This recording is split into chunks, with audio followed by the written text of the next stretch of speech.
Yesus di hadapan Pilatus.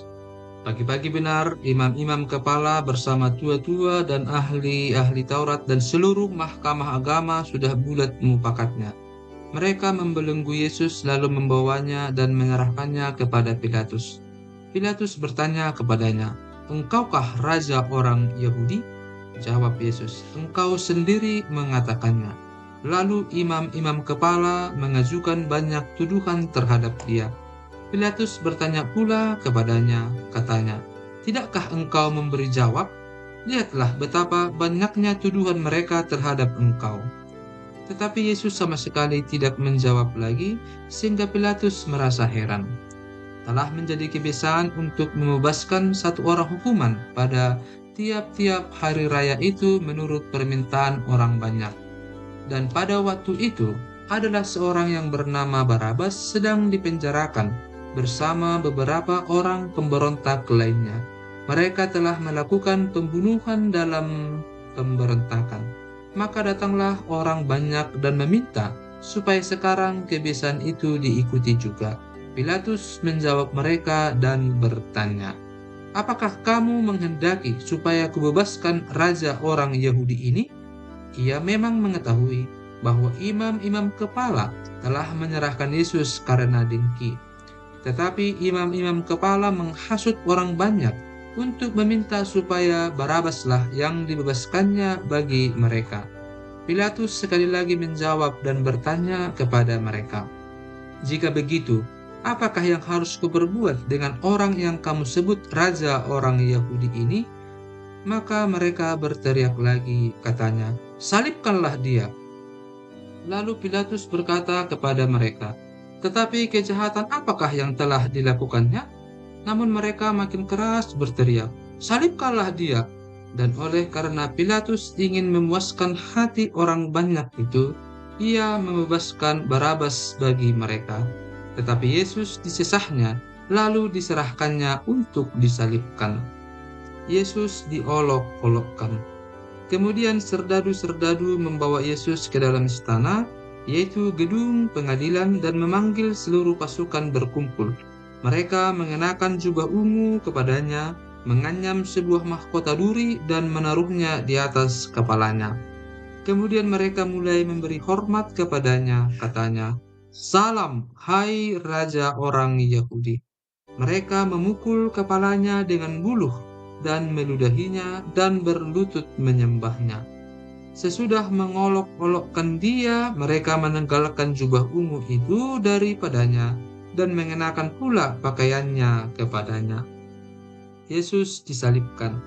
Kemudian Yesus dibawa keluar untuk disalibkan. Pada waktu itu, lewat seorang yang bernama Simon, orang Kirene, ayah Alexander dan Rufus, yang baru datang dari luar kota, dan orang itu mereka paksa untuk memikul salib Yesus. Mereka membawa Yesus ke tempat yang bernama Golgota, yang berarti tempat tengkorak. Lalu mereka memberi anggur bercampur mur kepadanya, tetapi ia menolaknya. Kemudian mereka menyalibkan dia, lalu mereka membagi pakaiannya dengan membuang undi atasnya untuk menentukan bagian masing-masing. Hari jam 9 ketika ia disalibkan, dan alasan mengapa ia dihukum disebut pada tulisan yang terpasang di situ, Raja orang Yahudi. Bersama dengan dia disalibkan dua orang penyamun, seorang di sebelah kanannya dan seorang di sebelah kirinya. Demikian genaplah nas Alkitab yang berbunyi, "Ia akan terhitung di antara orang-orang durhaka." Orang-orang yang lewat di sana menghujat dia, dan sambil menggelengkan kepala mereka berkata, "Hai engkau yang mau merubuhkan bait suci dan mau membangunnya kembali dalam 3 hari, turunlah dari salib itu dan selamatkan dirimu." Demikian juga imam-imam kepala bersama-sama ahli Taurat mengolok-olokkan dia di antara mereka sendiri, dan mereka berkata, "Orang lain ia selamatkan, tetapi dirinya sendiri tidak dapat ia selamatkan. Baiklah Mesias, Raja Israel itu, turun dari salib itu, supaya kita lihat dan percaya." Bahkan Kedua orang yang disalibkan bersama-sama dengan dia mencela dia juga. Yesus mati. Pada jam 12, kegelapan meliputi seluruh daerah itu dan berlangsung sampai jam 3. Dan pada jam 3 berserulah Yesus dengan suara nyaring, Eloi, Eloi, lama sabachthani? Yang berarti, Allahku, Allahku, mengapa engkau meninggalkan aku? Mendengar itu, beberapa orang yang berdiri di situ berkata, Lihat, ia memanggil Elia. Maka datanglah seorang dengan bunga karang, mencelupkannya ke dalam anggur asam, lalu mencucukkannya pada sebatang buluh, dan memberi Yesus minum serta berkata, Baiklah, kita tunggu dan melihat apakah Elia datang untuk menurunkan dia. Lalu berserulah Yesus dengan suara nyaring dan menyerahkan nyawanya.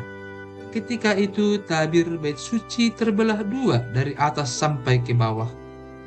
Waktu kepala pasukan yang berdiri berhadapan dengan dia melihat matinya demikian, berkatalah ia, Sungguh, orang ini adalah anak Allah. Ada juga beberapa perempuan yang melihat dari jauh, di antaranya Maria Magdalena, Maria ibu Yakobus muda, dan Yoses serta Salome. Mereka semuanya telah mengikut Yesus dan melayaninya waktu ia di Galilea. Dan ada juga di situ banyak perempuan lain yang telah datang ke Yerusalem bersama-sama dengan Yesus. Yesus dikuburkan. Sementara itu hari mulai malam, dan hari itu adalah hari persiapan, yaitu hari menjelang Sabat. Karena itu, Yusuf orang Arimatea, seorang anggota majelis besar yang terkemuka, yang juga menanti-nantikan kerajaan Allah, memberanikan diri menghadap Pilatus dan meminta mayat Yesus.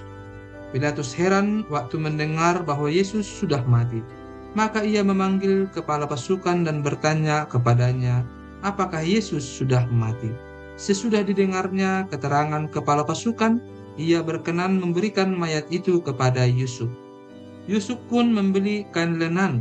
Kemudian ia menurunkan mayat Yesus dari salib dan mengapaninya dengan kain lenan itu. Lalu ia membaringkan dia di dalam kubur yang digali di dalam bukit batu. Kemudian digulingkannya sebuah batu ke pintu kubur itu. Maria Magdalena dan Maria ibu Yoses melihat di mana Yesus dibaringkan. Kebangkitan Yesus. Setelah lewat hari Sabat, Maria Magdalena dan Maria ibu Yakobus serta Salome membeli rempah-rempah untuk pergi ke kubur dan meminyaki Yesus. Dan pagi-pagi benar pada hari pertama minggu itu, setelah matahari terbit, pergilah mereka ke kubur. Mereka berkata seorang kepada yang lain, Siapa yang akan menggulingkan batu itu bagi kita dari pintu kubur?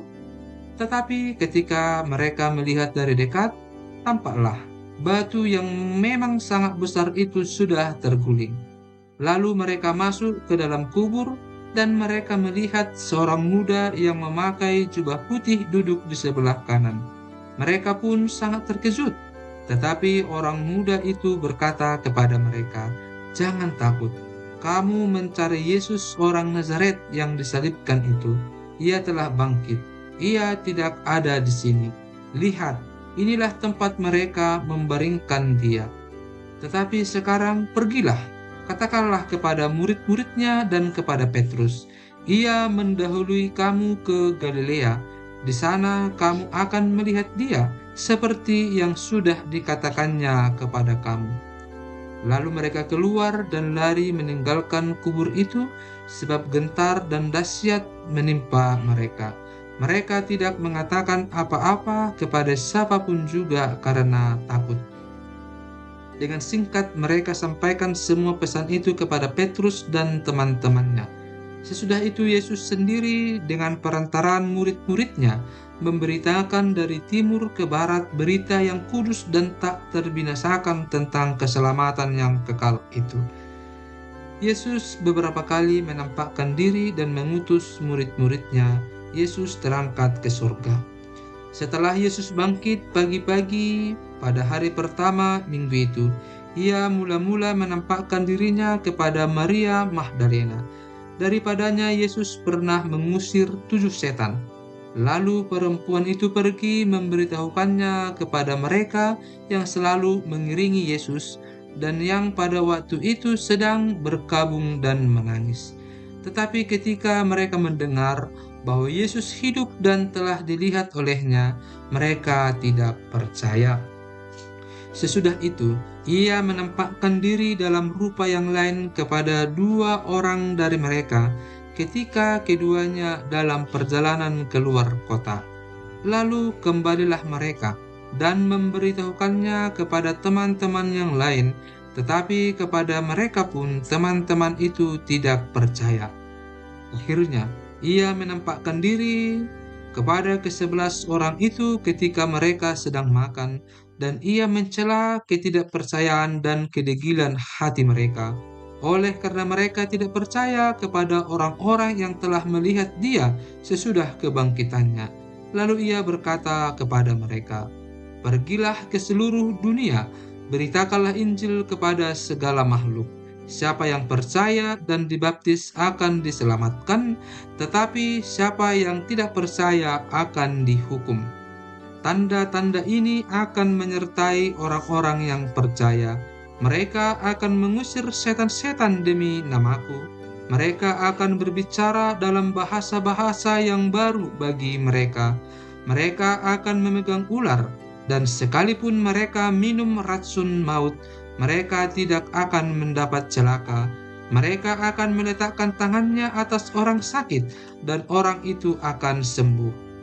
Sesudah Tuhan Yesus berbicara demikian kepada mereka, terangkatlah ia ke sorga, lalu duduk di sebelah kanan Allah. Mereka pun pergilah memberitakan Injil ke segala penjuru, dan Tuhan turut bekerja dan meneguhkan firman itu dengan tanda-tanda yang menyertainya.